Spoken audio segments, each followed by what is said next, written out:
Mera alanımızın alınmasına şu şey için biz diretiyoruz. Bizim mera alanımız kısa olduğu, çok az olduğundan dolayı 2554 metre bizim mera alanımız. 3000 taneye yakın bizim canlı hayvanımız var.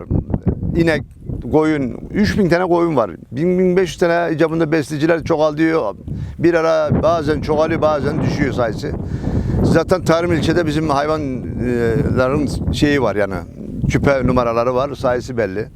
Mera alanımızın az olduğundan bizim bu meraya giderse bizim hayvanlarımız evden dışarı çıkamayacak. Ya ahırda besleyeceksin, yem vereceksin, ya kesime götürüp kestireceksin. Hayvancılığı tamamen baştan bitireceksin. Yoksa bunun başka çaresi kalmadı. Biz meraya almalarına şu çeşit karşı geliyor. Bizim meramız fazla değil. Çok dar bir alanımız var. Bunu da elimizden aldıkları. Biz köylü mağdur olacak. Zaten köylü dar, fakir fukara. Bir kürek yoğurt parasından geçimini sağlıyor. Bu da elimizden giderse daha mağdur olacak. Biz yoksa devlete karşı geldiğimizden değil. Devlete saygımız var. Yani devletin malı her şey. Ama ekmeğimizden ediyorlar bizi. Bunun için biz elimizden geldiği kadar vermemeye çalışıyoruz. Burada 5 tane köy mağdur oluyor. Çöreklik köyü mağdur oluyor. Gülpınar, ufacık, Ozanlı, Kürüm Mahallesi. Burası Konya Ovası değil. Burası Ulukışla'nın torpağı değil. Burada bir ufak bir yerimiz var. Bu da elimizden giderse biz tamamen hayvancılığı terk edeceğiz.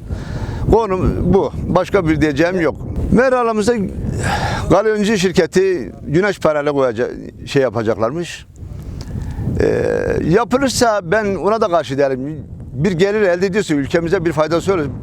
O da güzel olur da bizim meramızın olmadığından hayvanlarımız biz hapishaneye şeydik gibi hayvanlarımız hapis olacak.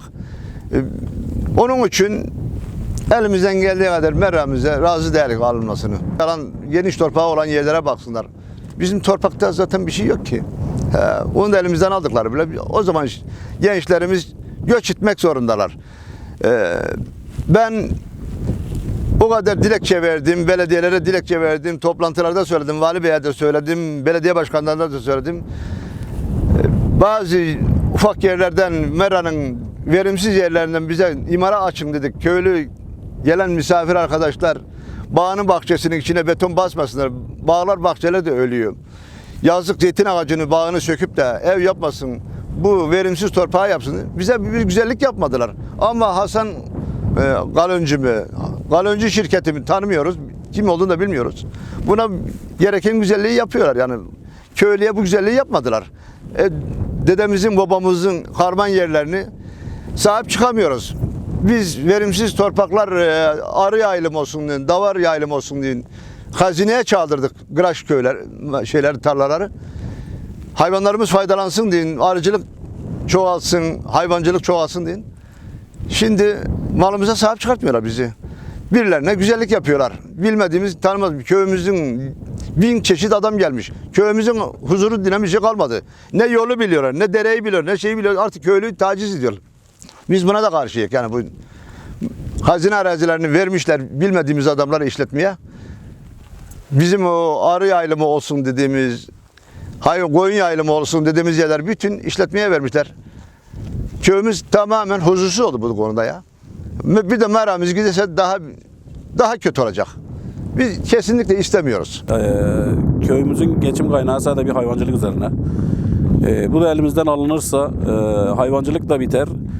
Zaten bir memlekette üretim yoksa, tüketim varsa sadece batmak zorunda. Yani taşınmamız lazım. Başka türlü bir geçim kaynağımız olmadıktan sonra, ekmeğimiz elimizden alındıktan sonra. Şimdi aynı şey kendilerine yapılsa, acaba kendileri ne düşünürlerdi? Onu merak ediyorum. Ekmeğimizin kesinlikle, hayvanlarımızın elimizden alınmasını istemiyoruz. Atılan dereden beri bu işle uğraşıyoruz. Başka bir geçim kaynağımız olmadığından, arazimizin sulu olmadığından dolayı devamlı hayvancılıkla uğraşıyoruz. Başka iş kaynağımız, gelir kaynağımız yok. O yüzden kesinlikle istemiyoruz panel yapılmasını veya bir başka iş için kullanılmasını kesinlikle istemiyoruz.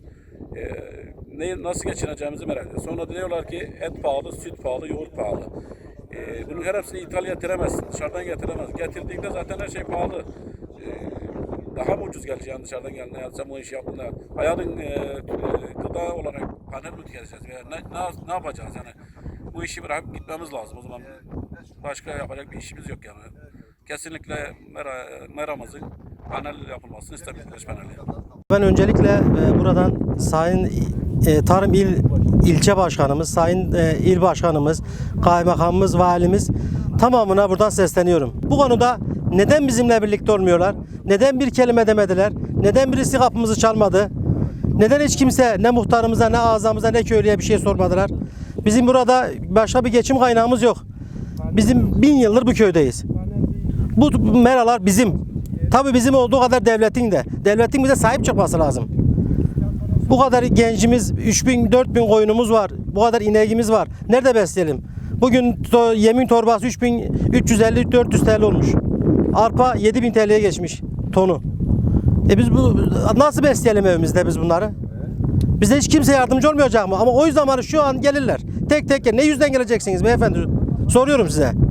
Şu anda bizim de kapımızı bizden hasbihal olmayan, derdimizle dertleşmeyen 3-5 köyün merası komple gidiyor. Neden kimse kapımızı çalmıyor? Sizin de derdiniz, ihtiyacınız nedir diyen soran yok mu? Yani bu kadar mı sahipsiz kaldık biz? Hiç kimse bize bir şey demeyecek mi? Yarın öbür gün bütün partilerin hepsi gelir.